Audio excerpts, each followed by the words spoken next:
Estamos viviendo en el tiempo del fin, predicho por el profeta Daniel. Estamos por enfrentar eventos que sucederían antes del regreso de Cristo. Es como un aviso del futuro y no es atractivo. Es el drama de nuestro mundo.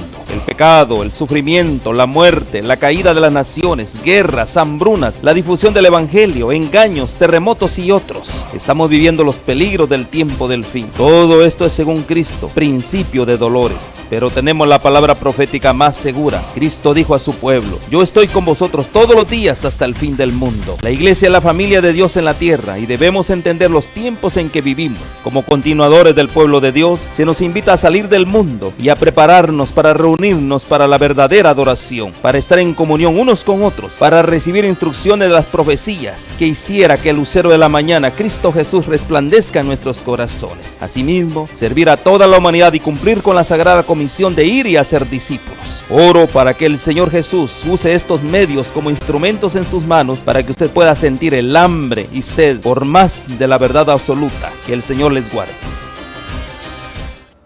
Hola amigos, ¿cómo están? Gracias por acompañarnos, por estar allí, desde acá, como siempre, dispuestos a compartir el conocimiento, el estudio de la palabra de Dios. En esta ocasión seguimos avanzando en esta serie, descubriendo al Mesías de las profecías, observando sus parábolas o sus proverbios, como señala el Salmo. Y así mirar en la parábola la belleza, la genialidad de Jesús al enseñar lecciones como la que vamos a aprender hoy también. Por lo tanto, vamos entonces a las profecías del Antiguo Testamento que anunciaban los días gloriosos de la primera venida del Cristo. Recordemos que todavía nos queda pendiente la edad mesiánica, aquella edad gloriosa de la segunda venida, donde Jesús, al regresar a la tierra, haría todas las cosas diferentes, como dicen algunas profecías de Isaías: morará el lobo con el cordero, allí el león yacería en paz con los animales, no habría ataques o salvajismo, e incluso aquellos instrumentos que eran de guerra se convierten en instrumentos de paz. Una edad nueva, diferente, porque todas las cosas han cambiado. Pero hasta que llegue ese tiempo, todavía hay enseñanzas que cumplir, que llevar a cabo, que Jesús las trae para que los hombres seamos nuevos, distintos, idóneos para participar de esa edad dorada mesiánica. Esto es cuando Jesús venga en la segunda venida. Allí el Señor lleva a aquellos que hoy adoptan sus enseñanzas, que incorporan en sus vidas los cambios necesarios. Vamos a ver entonces ahora en Isaías, como siempre es el libro de preferencia que trae muchísimas profecías mesiánicas. En este caso, el capítulo 42, los primeros versículos, allí señalan claramente la aparición del mi siervo, dice así el texto, a quien yo escogí, ahí lo vemos. He aquí mi siervo a quien yo sostengo, mi escogido, en quien mi alma se complace. He puesto mi espíritu sobre él, él traerá justicia a las naciones. Aquí estamos mirando de otra traducción de la Biblia de las Américas, que bueno, nos va a ser interesante conocer otras traducciones. Él no clamará ni alzará su voz, ni hará oír su voz en la calle, es decir, a los gritos. Él enseñaría como lo ha hecho, como un maestro, delante de gente que lo escuche, que quiere aprender. No quebrará la caña cascada, ni apagará el pábilo mortecino, es decir, que está a punto de apagarse la mecha de la vela. Con fidelidad traerá justicia. No se desanimará ni desfallecerá hasta que haya establecido en la tierra la justicia, y su ley esperarán las costas. Y ahora versículos 6 y 7. Miramos también. Yo, el Señor, en justicia te he llamado, te sostendré por la mano y por ti velaré y te pondré como pacto para el pueblo, como luz para las naciones. Para que abras los ojos a los ciegos, para que saques de la cárcel a los presos y de la prisión a los que moran en tinieblas. Vemos acá entonces que la labor del Cristo era traer luz, justicia, verdad, son los textos principales, pero especialmente a aquella gente que moran en tinieblas, que están muy cegados, muy encerrados allí en sus faltas personales. Como advertimos en este texto ahora del Nuevo Testamento, Mateo capítulo 13, versículos 34 y 35, el propósito de las parábolas.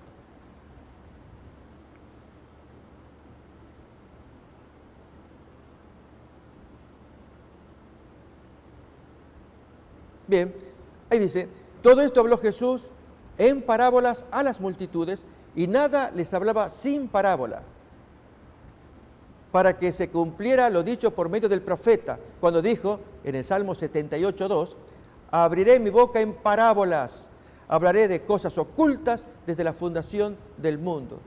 Tan precioso, cosas ocultas, especialmente ocultas por la naturaleza humana tan pecaminosa. Vamos a mirar un texto. Les invito a que me acompañen a mirar Jeremías capítulo 17, versículos 8 y 9, cómo Dios describe la naturaleza del corazón humano. Si son cosas ocultas es porque el ser humano tiene muchas cosas ocultas en su alma. Hablando de un creyente que ama a Dios, dice el texto, él será como un árbol plantado junto al agua que extiende sus raíces junto a la corriente. No temerá cuando venga el calor y sus hojas estarán verdes. En año de sequía no se angustiará ni cesará de dar fruto. Un creyente. Pero miremos a continuación a alguien que se separa del Señor, cómo Dios lo describe. Más engañoso que todo es el corazón y sin remedio. ¿Quién lo comprenderá? Y a continuación nos dice, ¿quién? Yo, el Señor, escudriño el corazón, pruebo los pensamientos, para dar a cada uno según sus caminos, según el fruto de sus obras. Así que Dios sí conoce la profundidad de la malignidad del ser humano. Por lo cual, cuando Jesús cuenta las parábolas, como vamos a mirar ahora, va a señalar algo profundo de las maldades del hombre, especialmente en lo que respecta a la nación judía, por qué les es quitado el reino de parte de ellos, todas las promesas que el Señor se las ha dado, para darlas a gentiles, para que cumplan los propósitos de Dios, ya que esta gente no lo hizo. Vamos a mirar entonces esta siguiente parábola en San Lucas, capítulo 13, versículo 6 en adelante. Se nos habla de un precioso diálogo, es una parábola entre el dueño de una higuera y su trabajador. Les dice esta parábola. Cierto hombre tenía una higuera plantada en su viña, allí en sus cultivos estaba la higuera. Y fue a buscar fruto de ella y no lo halló. Entonces le dice al trabajador, mira, hace 3 años que vengo a buscar fruto en esta higuera, yo no lo hallo. Córtala ya. ¿Por qué ha de cansar la tierra? Ha de inutilizar la tierra. Está de más esto, no sirve. Pero entonces el trabajador le dice, Señor, déjala por este año todavía, hasta que yo cabe alrededor de ella y le eche abono. Vamos a trabajar esta higuera infértil, improductiva. Dame un poquito más de tiempo. Y si da fruto el año que viene, bien. Y si no, ya la cortas, pero dame un poquito de tiempo. Yo voy a trabajarla cavando alrededor, echándole abono. Vamos a repasar otra vez la parábola. Fíjense el tiempo. Allí en el versículo 6 nos dice que el dueño viene a buscar fruto. Dice, al final, fue a buscar fruto de ella y no lo halló. Noten a continuación el tiempo. ¿Cuánto tiempo le llevó? Le dice al trabajador, mira, hace 3 años. Bien, esta higuera representa el trabajo que el Señor durante 3 años, acordémonos que Jesús fue bautizado en el año 27 de la era cristiana. Por 3 años y medio, Él trabajó como Mesías. Cuando Él fue ungido en octubre del año 27 de la era cristiana, para que se cumpliera Isaías 61:1, en Mateo 3 se nos habla del bautismo de Jesús, y allí se ve al Espíritu Santo en forma de paloma que desciende y ya queda ungido. Ya no era más Jesús el carpintero, ahora es Jesús el Mesías, el Cristo, ungido por el Espíritu Santo, con poder para hacer la obra del Señor, la que estaba profetizada en Isaías 61. Vendar a los quebrantados de corazón, dar buenas nuevas a los abatidos, abrir los ojos a los ciegos. Nos acordamos, famosa profecía de Isaías 61:1. Bien, esta labor Jesús la hace desde octubre del año 27, primer año, segundo año, tercer año, y no pasa nada. De eso trata la parábola. Cuando dice, ya es el tercer año, yo no encuentro fruto en esta higuera. ¿Qué representa pues la higuera? Representa la nación judía. No había caso, no aceptaban al Cristo, primeramente por parte de los dirigentes que creaban mala conciencia. La gente iba al Cristo como quien va al doctor.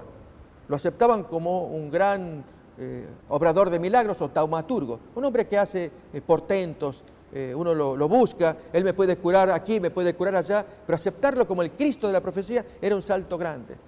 Había pocas personas que creían que era el cumplimiento de la profecía, pero la mayoría de la gente lo miraba como un milagrero, un hombre que tenía poderes, al punto que los dirigentes decían, este hombre por Belcebú hace los milagros, por el diablo hace los milagros o trucos que él hace, ¿sí? Entonces Jesús se ofendía, se dolía su corazón, amaba al pueblo. Dios los estaba visitando en la persona de Jesucristo. Y al verse rechazado por los dirigentes, aún por el pueblo, la culminación, el colmo fue que durante la pasión el mismo pueblo que había recibido beneficios gritaban, crucifícale. ¿Cómo es esto? Es el movimiento de masas. Se reúnen todos y hay algún líder que va a arengarlos y a gritar cosas para que la masa grite también. Muy triste también. Bien, leíamos entonces que se da esperanza hasta el último año, 3 años más. Déjame, este año que viene, voy a acabar alrededor, le echo abono a ver si produce fruto. Vamos a ver qué pasó. Efectivamente, aproximándose al final del tiempo, acordémonos que esta profecía o esta parábola fue dada durante el ministerio de Jesús. Aproximadamente ya los 3 años, pero al final de ellos, son 3 años y medio. Miremos Mateo capítulo 21.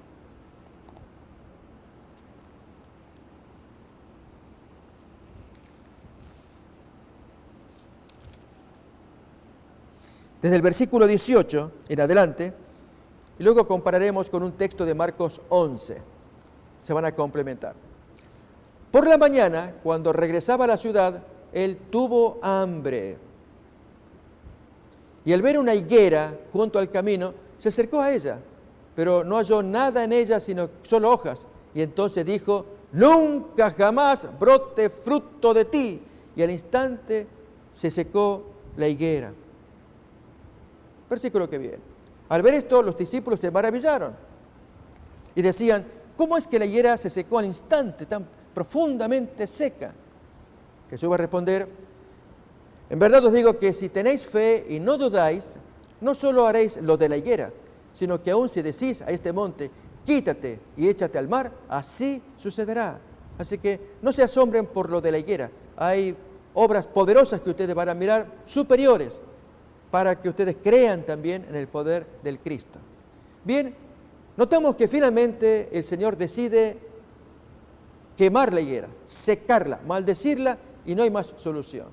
Efectivamente, esto ocurre cuando ya el Señor le quita los privilegios a los judíos y seca la higuera, esto es la nación, en cuanto a promesas, en cuanto a todo lo que significa el reino de Dios, para dárselo a los gentiles. Miremos dónde aparece esto. En Mateo capítulo 21, allí nomás en el mismo texto, pero leemos versículo 43. Esto es parte de otra parábola que estudiaremos más adelante. Por eso os digo que el reino de Dios os será quitado y será dado a una nación que produzca sus frutos. La palabra nación aquí significa gentes. Será dado a las gentes que produzcan frutos, es decir, gentes no judías. Ellos van a recibir el reino y producirán lo que Dios quiere que se produzca, frutos. Vamos a ver en qué consiste ese reino del que son quitados, se les arrebata. En Romanos, capítulo 9, miremos.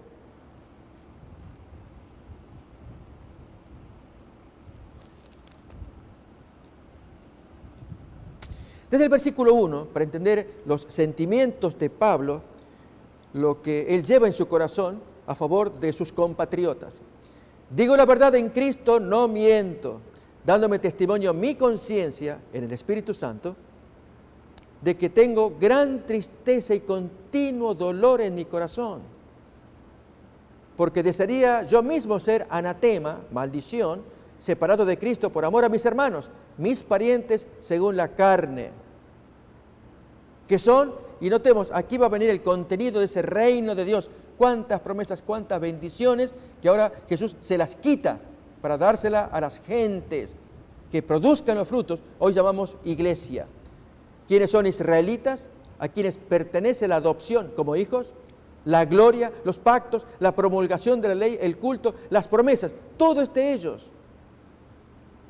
De quienes son los patriarcas y de quienes, según la carne, procede el Cristo, el cual está sobre todas las cosas, Dios bendito por los siglos. Amén. Notemos que Cristo es reconocido como Dios en este texto de Romanos 9:5. Todo era de los judíos.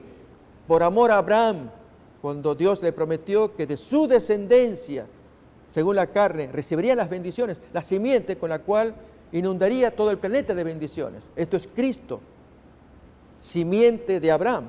Pero los judíos, al rechazar al Cristo, ahora Jesús toma todas las promesas y se las da a las gentes, que hoy llamamos iglesia, que van a producir los frutos de ese pacto, de esas promesas, de esa gloria, de esas bendiciones dadas a los judíos, y ellos las despreciaron cuando rechazaron al Cristo.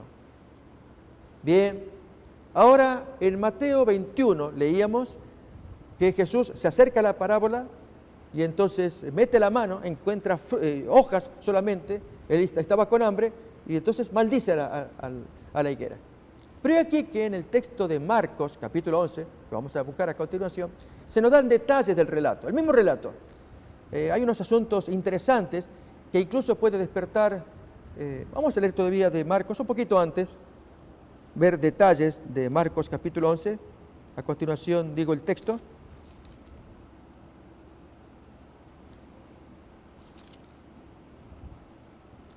Miremos desde el versículo 12 al 14, y una crítica interesante, ahí está, Marcos 11, 12, de un premio Nobel que recibió su lauro en la década de 1950. Ya vamos a hablar de este señor.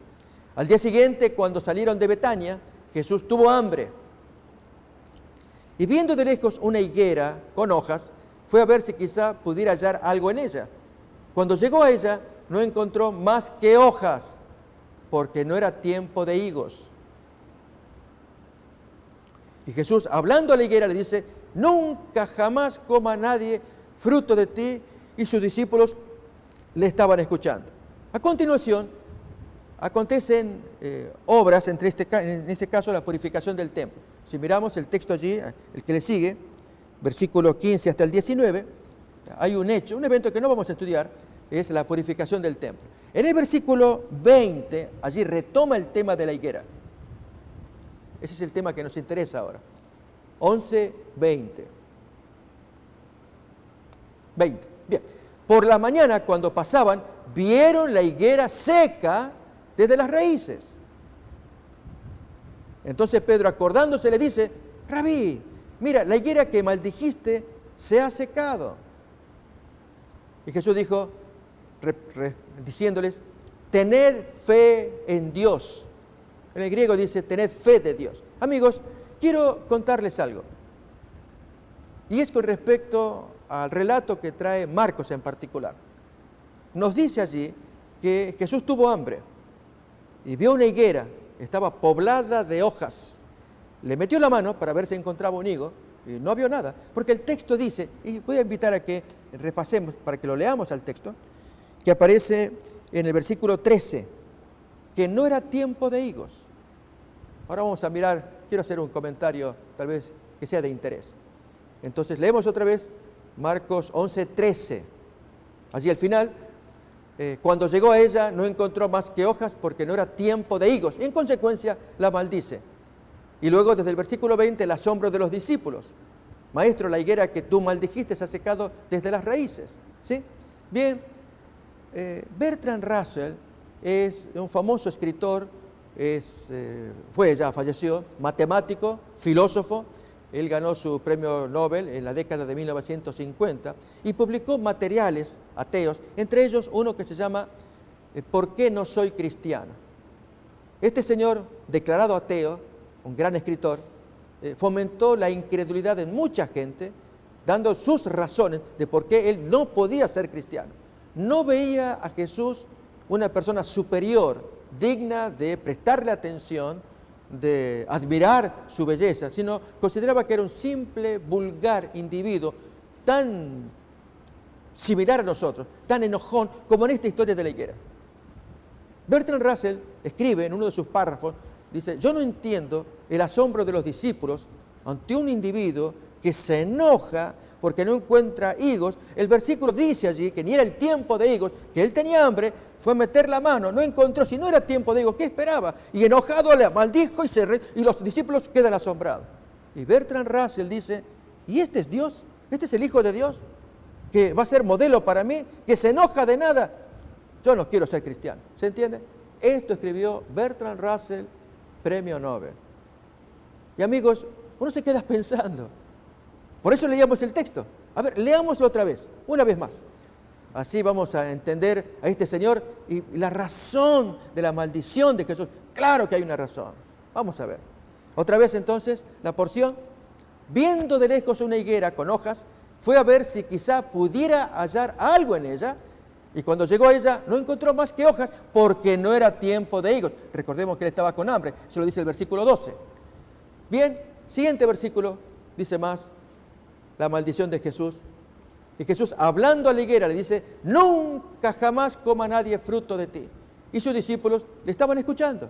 En el versículo 20 se nos cuenta de Pedro que quedó asombrado. Ahora estaba seca hasta las raíces por la palabra de Jesús. Por la mañana cuando pasaban, vieron la higuera seca desde las raíces. Y entonces Pedro le hace la observación. Maestro, tú la maldijiste, mira cómo quedó esta planta. Rabí, mira la higuera que maldijiste, la que tú maldijiste se ha secado. Y ahora Jesús va a enseñar lecciones. Pero antes que lleguemos a las lecciones profundas, vamos a mirarlas en un ratito. Déjenme, amigos, razonar. Razonemos juntos. Vamos a seguir la línea de pensamiento de Bertrand Russell y en su libro, ¿Por qué no soy cristiano? ¿Saben? Cuando uno tiene la mente cerrada, es muy interesante. Él es un genio escribiendo. Filosofía, matemáticas, premio Nobel. Un hombre que fue admirado por su destreza mental. Pero recordemos que aunque tengamos destreza mental, las cosas del Espíritu se disciernen espiritualmente. Que hasta un niño lo va a entender. En un momentito más vamos a ilustrarlo, a verlo. Pero antes, déjeme decir, ¿cuántas veces nos quedamos impactados ante un genio de las matemáticas, un genio de aquí, un hombre aplaudido por el mundo, que tiene mucho conocimiento, y sin embargo en las cosas del Espíritu, en las cosas espirituales, no penetra porque Dios no se lo va a dar a cualquiera, no se lo da al soberbio por empezar, a la persona orgullosa, pedante, arrogante.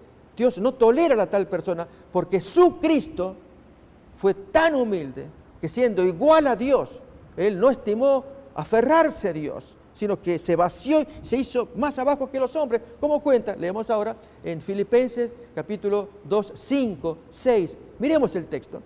Entonces, si un hombre no es como el Cristo, a Dios le repugna. Amigos, seamos claros. Dios quiere que todo hombre sea como Cristo. Ahí lo tenemos. Haya pues en vosotros esta actitud que hubo también en Cristo Jesús, el cual, aunque existía en forma de Dios, no consideró el ser igual a Dios como algo a que aferrarse, sino que se despojó a sí mismo, tomando forma de siervo, haciéndose semejante a los hombres. Y hallándose en forma de hombre, se humilló a sí mismo, haciéndose obediente hasta la muerte. ¿Por qué tenía que morir si venía del cielo? Y muerte de cruz, una muerte ignominiosa, repugnante, que daba mucha mala fama. Por lo cual, como consecuencia de ello, Dios también lo exaltó hasta lo sumo y le confirió el nombre que es sobre todo nombre, para que al nombre de Jesús se doble toda rodilla de los que están en el cielo y en la tierra y debajo de la tierra. Y toda lengua confiese que Jesucristo es Señor para gloria de Dios Padre, ya que ese título Señor solamente le cabía a Dios en el Antiguo Testamento. Kyrios se dice en griego, allí una palabra clave para entender al Señor, al poderoso, y ahora el título se lo ponen a Jesús también, para gloria de Dios. Dios quiere que a Él le llamen como al Padre, como dice el Salmo 110:1. Allí Jehová llama a este hombre, siéntate a mi derecha, ponte al lado mío, hasta que yo destruya a tus enemigos. Y lo pone allí a Jesús reinando. Miremos acá. Dice el Señor, Jehová, a mi Señor, siéntate a mi derecha, hasta que ponga a tus enemigos por estrado de tus pies. Notamos, qué honor que el Padre le da a este hombre para que esté allá arriba, porque sois igual a Él, porque existió desde siempre, pero se vistió carne humana y así se movió entre nosotros. Bien, amigos, este es el Cristo que Dios pide que todo hombre lo mire, que todo hombre lo admire, porque así de alto como era, se humilló hasta lo bajo y aparece un pedante queriendo hacer algo como este Bertrand Russell. Amigos, ¿será que Bertrand Russell tiene razón cuando él dijo, este es un hombre sangrón, enojón, en mi país decimos calentón, se enoja de nada, que metió la mano, no encontró fruto, se enoja y te maldigo porque... ¿Será eso de Jesús? No, amigos, no. A ver, recordemos lo que estamos escuchando. La primera parábola. Cuando el dueño de esa higuera, en medio de las viñas y del sembradío, quería comer fruto. Y entonces se encuentra con el viñador, el trabajador. Y le dice, ya hacen 3 años con esta higuera. Ya me está cansando la tierra, me está inutilizando el terreno. Y el trabajador que le dice, Señor, dame un tiempo más. Yo voy a cavar alrededor, le voy a echar abono, le voy a estercolar para ver si podemos hacer algo. Y si luego de ello no produce fruto, está bien, tú la cortas ya. Pero dame una oportunidad.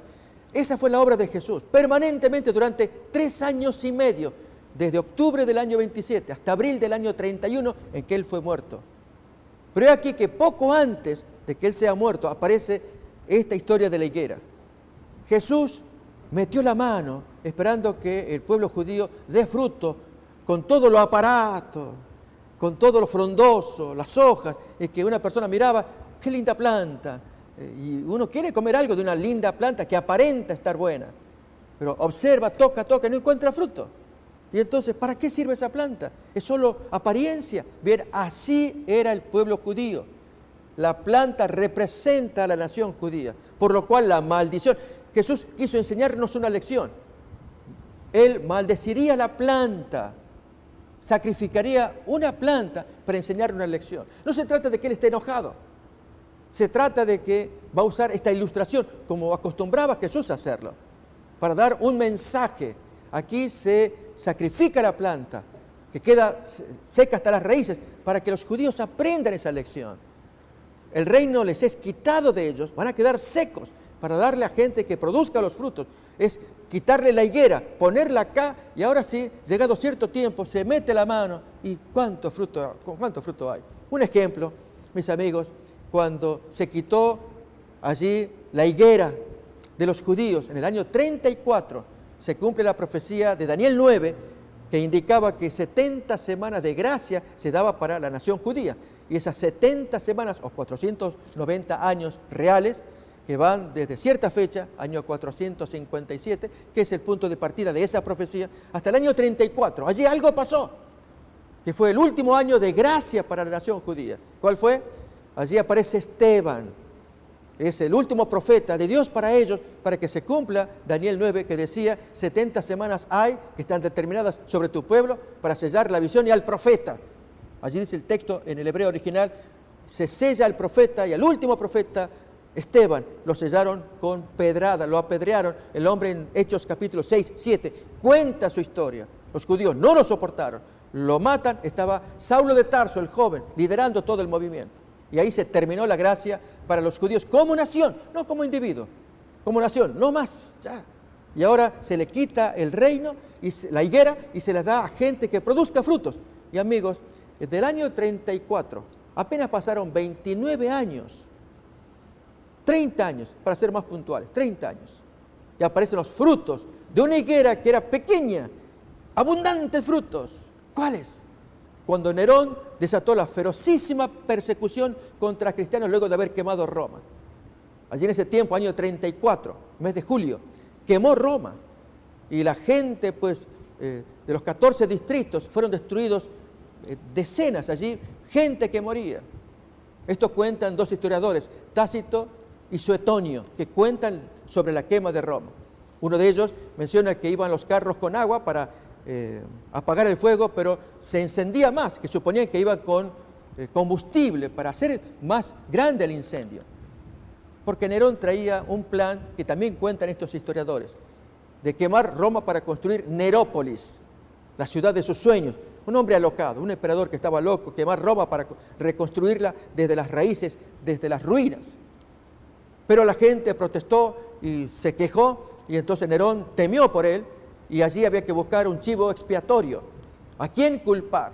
y su esposa Popea, que tenía buena amistad con los judíos. Allí ella es la que le sugiere: culpa a los cristianos, ellos son los culpables. Y Nerón tuvo esa idea y a partir de allí proclamó persecuciones a gente que fueron los que causaron la persecución. ¿Cuándo ocurrió esto?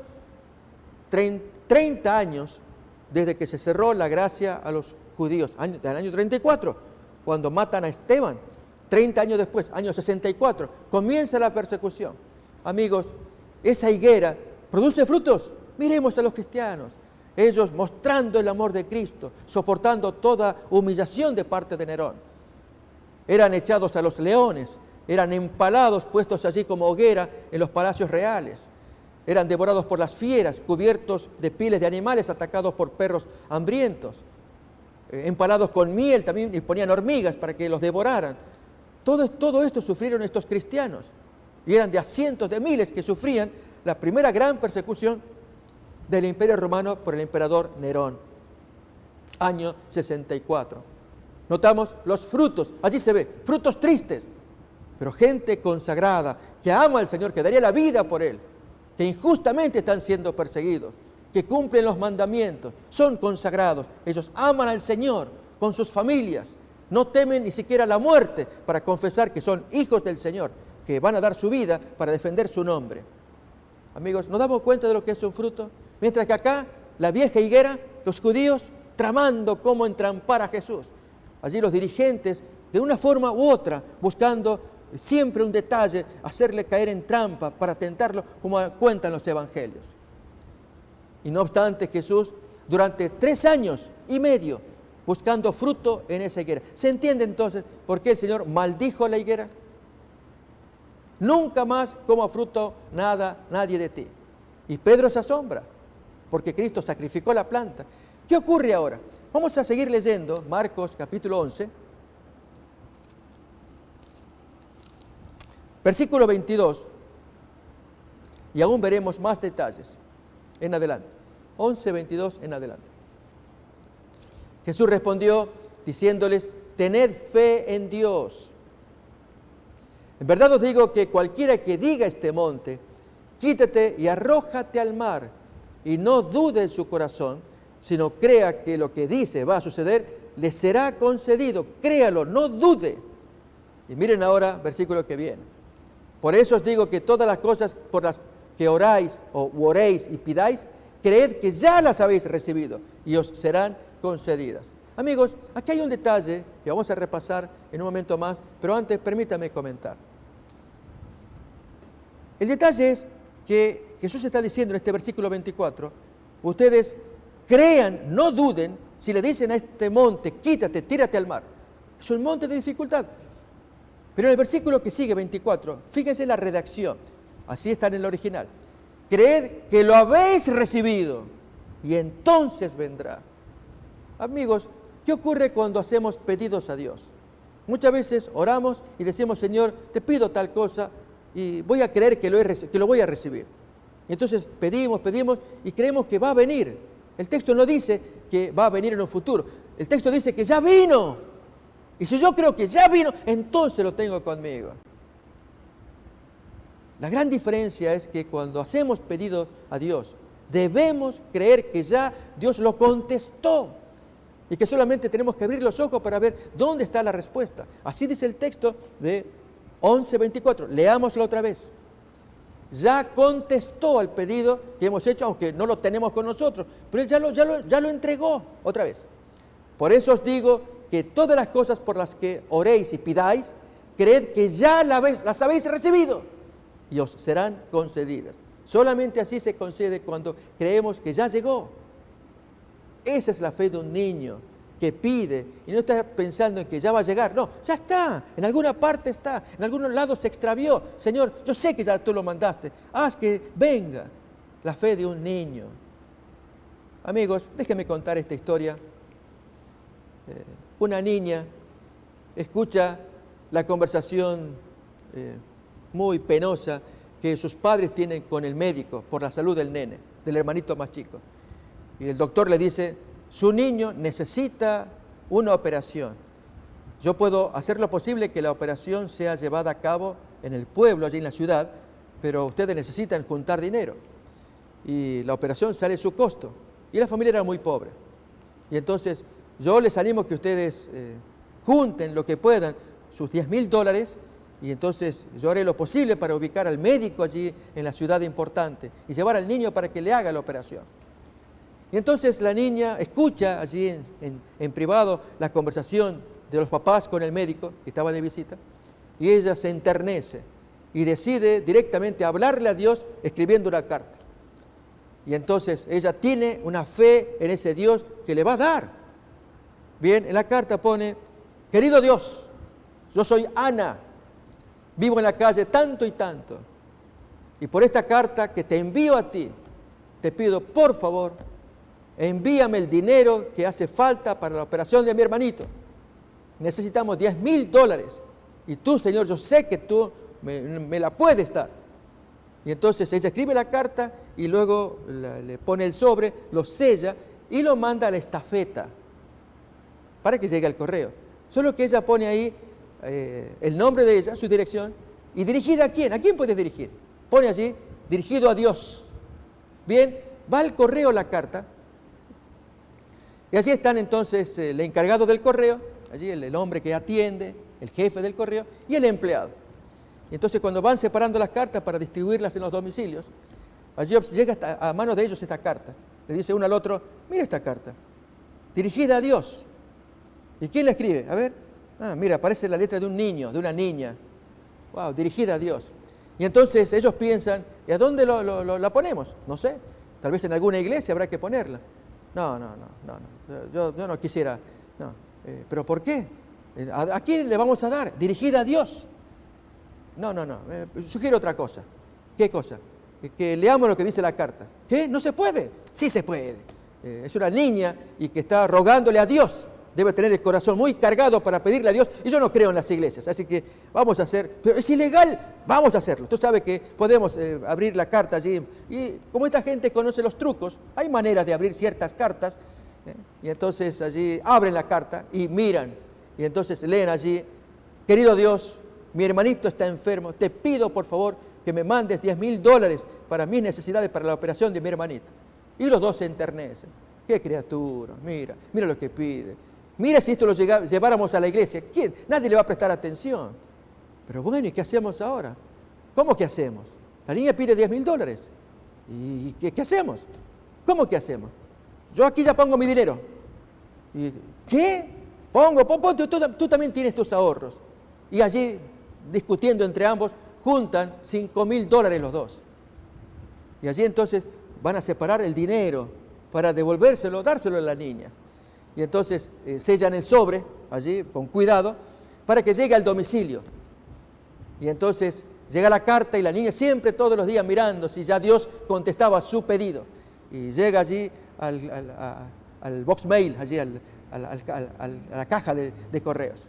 Y efectivamente está la carta, va corriendo allí para leerla y fuera de sus padres, que los padres no vean. Y va corriendo a su cuarto y abre la carta y mira el dinero y cuenta $5,000. La niña está triste. ¿Ok? Escribe una siguiente carta. Querido Dios, agradezco que me has mandado 5,000, pero en algún lado del camino se quedaron los otros 5,000. Te pido que me los envíes, que hagas que esa gente envíe la plata también, para que llegue a mí y así le pague yo al médico. Por favor, Ana, te lo agradezco mucho. Se ella la carta y la pone otra vez. Esa es la fe de un niño que cree que Dios hace todas las cosas. Y Dios las hace por medio de hombres. Notamos el texto, dice: si tú le oras al monte, quítate y échate al mar. Un monte de dificultades. Lo leíamos, leámoslo otra vez. Marcos 11:24. 11:23 y 24. Leamos el 23 primero. Amigos, creamos en el poder de la oración. En verdad os digo que cualquiera que diga a este monte, quítate, arrójate al mar. Un monte de dificultades que se nos presenta delante de nosotros. Y no dude en su corazón, sino crea que lo que dice va a suceder, así le será hecho. Porque Dios no quiere ver dudas. Por eso os digo que todas las cosas por las que oréis y pidáis, creed que ya las habéis recibido. Crean en eso, que ya llegó. Entonces será concedido. Si, amigos, a ustedes les pasa que también tienen su necesidad, y piden a Dios, crean que Dios ya les escuchó, ya les contestó, solamente que está trabado en alguna parte, pero ya está para llegar. Actuemos con esa actitud de fe, confiada, segura en un Padre que se interesa, como dice el texto que acabamos de leer. Como esa niña que creía que ya estaba la respuesta, pero esos otros 5.000 estaban detenidos en alguna parte y que Dios lo destrabe para que llegue finalmente y así ya tenga el dinero completo. Una fe de niño. Así es nuestra fe, así debiera ser nuestra fe y nuestra confianza en Dios. De eso trata que Jesús les quiso enseñar la lección de la higuera. Ahora, el poder que Él tenía sobre la higuera lo tiene sobre todas las cosas, porque el reino de Dios es quitado de los judíos que no supieron aprovechar al Cristo que estaba con ellos, que era el cumplimiento de todas sus promesas, de todos sus pactos, de todas sus glorias que ellos tenían en los escritos de los profetas. Todo se centraba en el Cristo que estaba delante de ellos. Y lo despreciaron, pues se le quita todo y se lo da a gente que lo valore. Y si hay gente que lo valora, como pasó con los cristianos en el tiempo de Nerón, que darían la vida por él, de defender ese nombre, de creer en ese nombre, de obedecerle, seguirle, y que aún deponiendo la vida, Dios se las devolvería en la resurrección, porque el Cristo vale la pena amarlo, seguirlo, porque Él, siendo Dios, se bajó abajo como el ser humano, y siendo obediente hasta la muerte. Él tenía ángeles, le dice a Pedro en un momento, guarda tu espada, Pedro.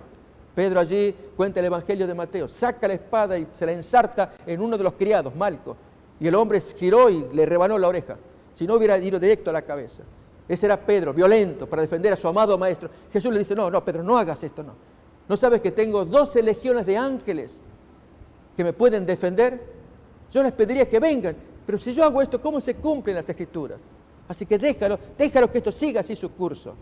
Jesús sabía todo, y lo hizo todo, lo entregó todo, por amor a usted, por amor a mí, para que confiemos, para que creamos que aunque Él maldijo la higuera, lo hizo con una intención, no porque fuera sangrón, enojón, que no encuentra el fruto, como dice Bertrand Russell, aunque sea premio Nobel.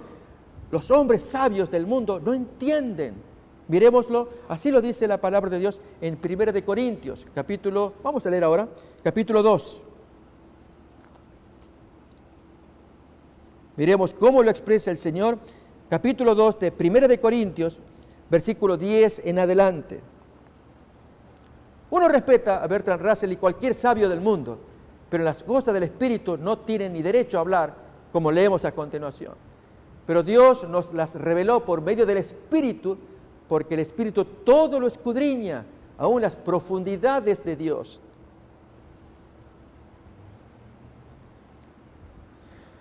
Y nosotros hemos recibido no el Espíritu del mundo, sino el Espíritu que viene de Dios, para que conozcamos lo que Dios nos ha dado gratuitamente. De lo cual también hablamos, no con palabras enseñadas por sabiduría humana, sino con las enseñadas por el Espíritu, combinando pensamientos espirituales con palabras espirituales. Pero el hombre natural no acepta las cosas del Espíritu de Dios, porque para él son necedad y no las puede entender, porque se disciernen espiritualmente. Notamos, esta es la descripción que Dios da del hombre natural, del hombre de la calle, del hombre común. No solamente no acepta, no entiende, no le entra en la cabeza, porque se discierne espiritualmente. Y así Dios bendice a la persona que va a escuchar la palabra de Dios. Ya lo había dicho Jesús en Mateo capítulo 11, versículo 25, que Jesús se goza de que todas las cosas profundas de Dios se dignó darle a la gente humilde, no a los sabios. Dios se los escondió, no porque no quisiera, sino por la necedad de esa gente, que creen saberlo todo, explicar todo. Y sin embargo, la gente humilde escucha la voz de Dios y lo acepta, y cree, confía, Dios los bendice. Miremos Mateo capítulo 11, versículo 25 en adelante.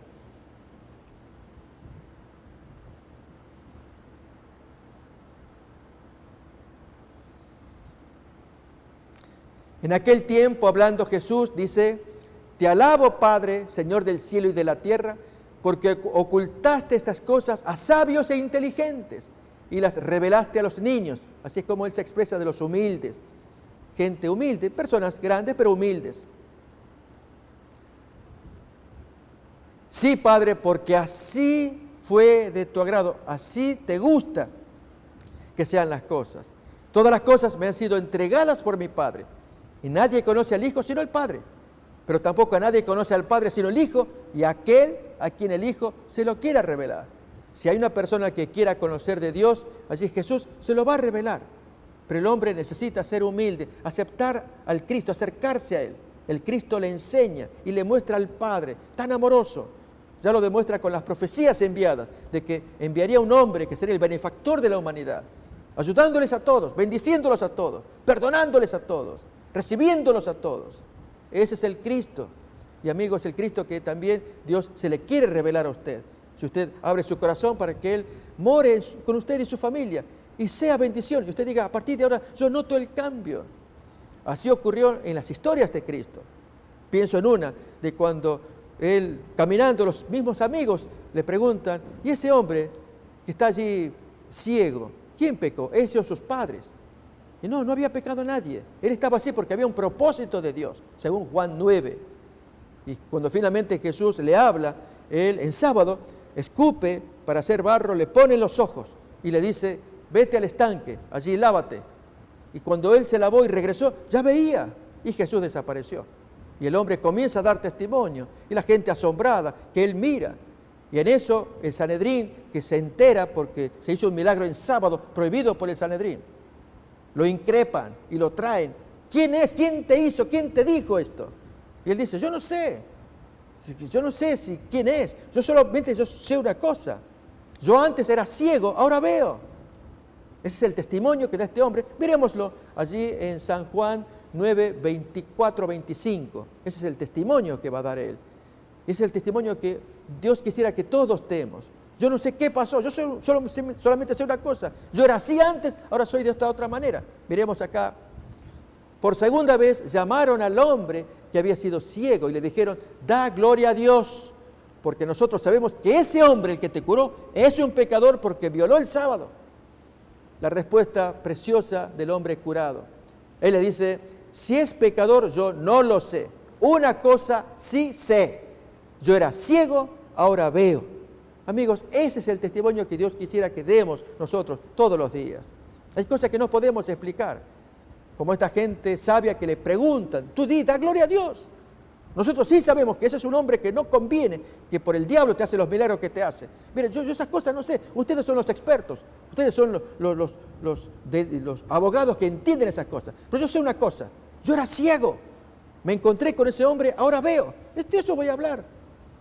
La historia continúa allí, que le hacen tantas preguntas, pero el hombre estaba firme en su postura. Él me bendijo. ¿No podríamos decir eso nosotros también? Para esto vino el Cristo. Por eso la higuera fue quitada de los judíos. En forma simbólica, al decir, el reino de Dios es quitado de vosotros para ser dado a gente que produzca los frutos que el reino requiere. Ya que se le metió la mano, no encontró frutos, se maldice la higuera, se sacrifica una planta para enseñar ese principio. Y cuando entonces la planta se seca y va a ser destruida, cuando viene la destrucción, qué doloroso que fue. Esta fue la matanza que sufrieron esos judíos allí cuando la invasión de los ejércitos romanos sobre Jerusalén. Fueron destruidos millones de judíos en aquel tiempo, en el primer siglo, en el año 70 de la era cristiana. Y aún así, con el paso del tiempo, esta gente sufrió mucha persecución. Lógicamente es desagradable citar ese evento del asesinato de Cristo para justificar las masacres sufridas por judíos. De ningún modo se justifica nada. Nadie está afirmando que merezcan los judíos. No. De otro modo estaríamos cohonestando lo que hizo Hitler y aplaudiendo cualquier persecución. No. La persecución, la perversión es mala en sí misma. El ser humano necesita ser libre, ser reconocido como un hombre digno de su libertad. Pero lo que se quiere decir es que las consecuencias de lo que pasó con el asesinato de Cristo se ve a lo largo del tiempo. Es para que aprendamos lecciones. Ya Dios no puede proteger a esa gente. Satanás puede hacer lo que quiere porque cometieron su grave pecado de rechazar el cumplimiento de los regalos de Dios. Si Dios había profetizado que el Cristo vendría, miramos en Isaías permanentemente, leemos los textos, y el cumplimiento del Nazareno que se movía entre ellos. Y si lo rechazan, aún lo mataron, esperamos que tengan buen destino con el tiempo. Nadie desea el mal, pero las consecuencias se ven. Y eso es lo que Dios quisiera que aprendiéramos, que cuando cometemos pecado aparecen las consecuencias. Aún incluso aparecen profetizadas en Deuteronomio, un texto muy duro, acerca de que si violen los mandamientos, como hicieron esta nación, cuando venga el asedio que ocurrió en el tiempo del Imperio Romano, aún se comerían entre ellos en el asedio, en el apuro, en la hambruna que sufrirían. De esto Josefo cuenta. Es un fenómeno muy triste que pasó allí en la década del 60, poquito antes de la destrucción de Jerusalén en el año 70. Terrible las consecuencias por violar el mandamiento. Esa es la lección que nosotros hoy necesitamos aprender, que nos puede pasar algo similar. Dios nos quiere enseñar, Dios quiere evitar las consecuencias si somos inteligentes, pero están puestas ahí para que seamos sabios. El hombre que escucha el mandamiento no tiene nada de qué temer. Confía en su Dios, que Dios lo protege. Pero recordemos, amigos, que aquí hay un enemigo declarado que se mueve en el campo de batalla. Y él sabe que la persona que no tiene la bendición de Dios está desprotegida para que Satanás pueda atacarla, hacerle daño. Y lo triste del caso es que el hombre se vuelve contra Dios, cuando Dios no tiene que ver, sino que Él ya quitó la protección. Es Satanás que hará todo el daño. Fijémonos, vamos a ver este texto de Job capítulo 1, versículo 7 en adelante, el diálogo que hay entre Dios y Satanás por el caso de Job. El Señor le dice a Satanás en un concilio en el cielo, ¿de dónde vienes? Entonces Satanás responde al Señor, de recorrer la tierra y de andar por ella. Y Dios presenta lo mejor que tenía en su tiempo. El Señor le dice a Satanás, ¿te has fijado en mi siervo Job? Porque no hay ninguno como él sobre la tierra, hombre intachable, recto, temeroso de Dios, apartado del mal. ¿Te fijaste en él? Pero responde Satanás, ¿acaso teme Job a Dios de balde? Claro que le va a temer. Y dice por qué, miremos. ¿No has hecho tú una valla alrededor de él, de su casa y de todo lo que tiene por todos lados? Hasta Satanás reconoce la protección que Dios le da a Job, un hombre que obedece el mandamiento. Eso es lo que queremos señalar, amigos. Aún más, has bendecido el trabajo de sus manos y sus posesiones han aumentado en la tierra. Vemos allí, Satanás declara delante de Dios lo que todos necesitamos escuchar, que Dios protege con una valla. Ya lo decía el Salmo, el ángel de Jehová acampa alrededor de los que temen a Dios y los defiende. Hay un ángel protector. Busquemos ese ángel protector para que entonces allí, si Dios tiene que traer la maldición de quitar el reino, de quitar la higuera, porque va a ser maldecida, y dar la gente que produzca, que no nos afecta a nosotros, no nos va a afectar, porque tenemos un ángel que nos proteja. Hay una valla, Satanás no puede penetrarla, porque hay un Dios que protege a esos hijos. Creamos, amigos, lo dice la palabra de Dios. Si en algún momento Dios decide quitar la valla, como ocurrió con la persecución de Nerón, hay un propósito. Gracias a ese hecho deleznable de Nerón, el cristianismo se expandió tremendamente. Como decían los antiguos cristianos, mátennos, eso dijo Tertuliano, un antiguo cristiano por el año 200. Mátennos, que la sangre del cristiano es semilla. Se derramaba la sangre del cristiano, moría un cristiano, 10 paganos se convertían. Moría otro cristiano, 100 paganos se convertían. Mátennos, que la sangre del cristiano, la sangre derramada es semilla. Así opera Dios. Dios sabe cuándo mantener la valla, protegerla, cuándo quitarla para su propósito. Y sin embargo, Dios promete darnos bendición. ¿Creemos estas cosas, amigos? Notamos que esta lección de la maldición de la higuera era quemar una higuera, se sacudió hasta las raíces para enseñarnos la lección de que Dios quiere frutos. Quiere frutos de usted, quiere fruto de mí. Solamente que abramos el corazón para que Dios nos hable, nos diga. Aún más, tengan fe de Dios. Díganle a este monte, quítate. Y si ustedes no dudan, lo creen y creen que ya se produjo, así será. Porque Dios mantiene su palabra si tan solamente creemos. Qué regalo que nos da el Señor. Amigos, les invitamos que ustedes crean estas promesas, crean estas palabras, crean en estas bendiciones que Dios nos la dio en profecía para que el Cristo nos la enseñe, la llevemos a la práctica y seamos felices en la tierra y así esperemos con alegría la llegada del Reino. Que Dios los bendiga, eso deseamos, y que tengan la compañía de Dios a lo largo de las horas que siguen. Gracias por aquí. Natura TV y los Centros de Vida Saludable Bioplenitud presenta el plan divino de la salud para que podamos disfrutar de la mejor salud física posible a través de las brigadas de salud, donde profesionales en medicina alternativa impartirán charlas sobre medicina preventiva. programas de vida saludable, asesoramiento en nutrición, comida vegetariana y principalmente evaluación gratis de su salud. Experimentaremos juntos la plenitud de las riquezas del amor, la sabiduría y el conocimiento de Dios a través de las leyes de la salud. Venga y forma parte de una gran comunidad saludable. No faltes.